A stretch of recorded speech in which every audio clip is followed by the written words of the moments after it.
Terima kasih saudara penerju acara. Seterusnya, leluhur anak bangsa yang saya muliakan. Dari runtuhan kota Melaka, kita bina jiwa merdeka. Dari rumput dan keringat perjuangan pahlawan bangsa, kita bangunkan negara tercinta. Justeru, atas gagasan bernama Malaysia, saya bawakan kepada anda semua Wawasan Kemakmuran Bersama 2030, pemacu masa depan negara. Hadirin, bicara mantan Perdana Menteri Malaysia Tun Dr. Mahathir Mohamad telah berkata, wawasan kemakmuran pada 17 matlamat pembangunan mapan yang telah digariskan oleh Pertubuhan Bangsa-Bangsa Bersatu. Maka, teras pembangunan mapan ini saya terjemahkan dalam 3 konteks yang berbeza: keteguhan integriti, kerjasama global serta pembangunan inklusif. Pohon dipinjamkan hati dan jiwa anda semua untuk 7 minit keramat ini. Duhai pertiwi bangsa, ayuh bekerjasama demi matlamat, muafakat membawa berkat. Dunia dilanda wabak durjana, yakni COVID-19 menjadi petualang utama. Kita bukan sahaja diuji dengan kehilangan dan kesakitan insan yang kita cinta. Negara turut kehilangan 63 bilion ringgit Malaysia dan tidak dilupa rakyat yang merana akibat kehilangan sumber pendapatan dan juga kerja.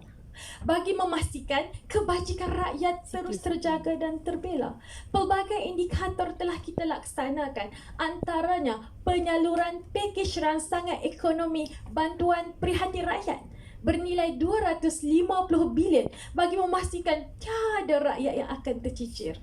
Bagai aur dengan tebing, kita turut menyaksikan kerjasama global antara Malaysia dan juga negara serantau seperti China dan juga Thailand dalam mendepani cabaran pandemik COVID-19.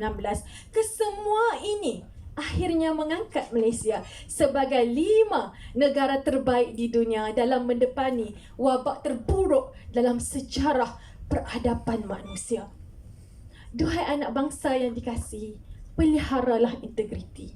Nescaya kebajikan rakyat pasti terbela.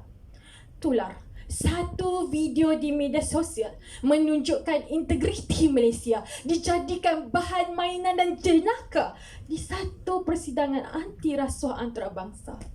Perkara ini benar-benar meremukkan hati dan jiwa anak bangsa Malaysia. Sedarkah kita runtuhnya Kesultanan Melayu Melaka bukanlah tak kalah tajamnya pedang Portugis menusuk ke jantung pahlawan Hulu Balang Melaka, tetapi akibat perbuatan khianat si Kito dan Raja Mendiliar Durjana. Tidak dilupa, Empayar Rom yang berdiri ribuan tahun lamanya akhirnya tersungkur jua apabila dana korupsi diangkat oleh anak bangsa. Inilah kisah yang perlu kita insafi buat seluruh anak bangsa Malaysia, bagi memastikan sejarah tidak berulang buat kali kedua. Pelbagai mekanisme telah kita laksanakan, antaranya Pelan Anti Rasuah Nasional kita wujudkan, Pusat Governance Integriti dan Anti Rasuah kita laksanakan, serta laporan Ketua Audit Negara kita bentangkan bagi memastikan pembangunan inklusif, masyarakat bebas rasuah. Impak dan hasilnya, Malaysia diiktiraf sebagai 50 negara yang paling bersih di rantau ini menurut laporan Indeks Persepsi Rasuah Global 2019. Rakan-rakan, mari kita nilai semula pembangunan inklusif negara tercinta. Kisah Viviana Mosibin, seorang mahasiswa yang sanggup merentas hutan belantara, menjadi bukti bahawa capaian akses internet masih menjadi salah satu cabaran ke arah pembangunan mampan negara. Lantaran itu, pakej rangkaian optik dan kesaling hubungan negara kita perkenalkan ke seluruh pelosok negara menjelang 2023 sebagai jaminan rakyat Malaysia akan menerima capai akses yang lebih baik dan juga berkualiti. Tidak dilupa, isu pencemaran Sungai Kim Kim di Johor Bahru dan sungai-sungai Kong di Selangor. Bahana kerakusan tangan-tangan manusia. Apa tindakan kita? Akta Kualiti Alam Sekeliling 1974 serta Akta Perkhidmatan Industri Air 2006 kita perkasakan bagi menghukum pesalah yang telah melakukan dosa ke atas alam sekitar tercinta. Maka benarlah apa yang dikatakan oleh Profesor Dr. Syed Naqi Alatas. Kehebatan sesebuah negara tidaklah diukur daripada kemajuan fizikal semata-mata, tetapi melitupi kehidupan yang sempurna dan juga bahagia. Sebelum saya meninggalkan arena pidato ini, jiwailah persoalan-persoalan ini. Apa guna bercerita berkenaan dengan masa depan negara andai alam sekitar menjadi galang gantinya dan ada sahabat kita dan juga saudara kita tidak menerima layanan yang sama? Apa guna bercerita berkenaan masa depan negara anda rasuah masih diangkat sebagai raja?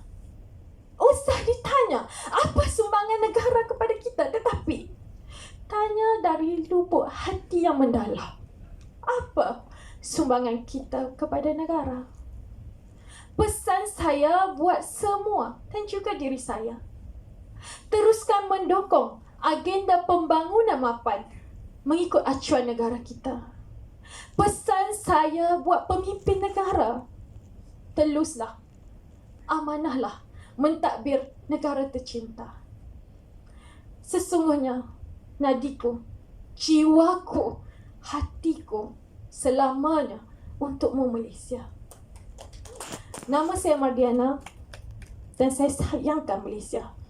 Kita jaga kita. Assalamualaikum.